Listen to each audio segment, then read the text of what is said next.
Time for number 22 in my Best Picture Marathon.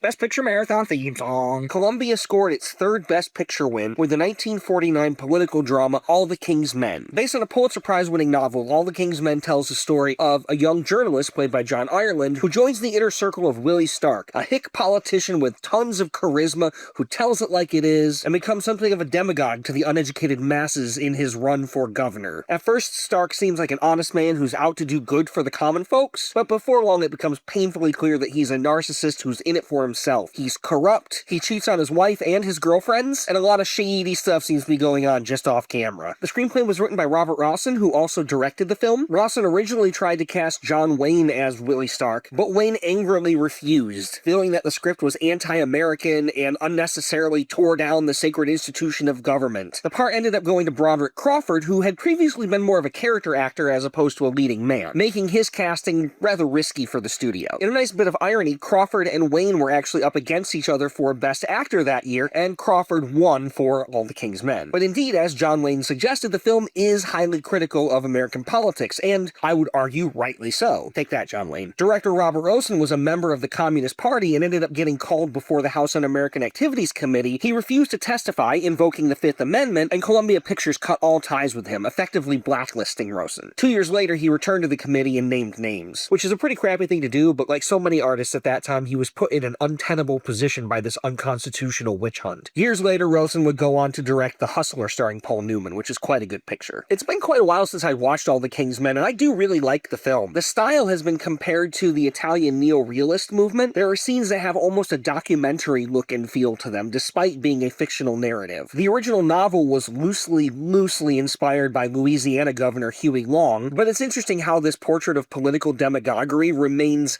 depressingly relevant all these decades later. There are lots of good performances, particularly from Crawford, as well as from Mercedes McCambridge, who also won an Oscar for her supporting role. She would later go on to voice the demon in The Exorcist. Apparently, the original cut of this movie was a bloated mess, so the head of Columbia, Harry Cohn, brought in a new editor to reshape the film. Cohn always gave that editor, Robert Parrish, a lot of credit for making the film as good as it was, and it remains quite a good picture. And in case you're wondering, no, there's no need to watch the remake. Next up, an excellent backstage drama all about Eve. See you then.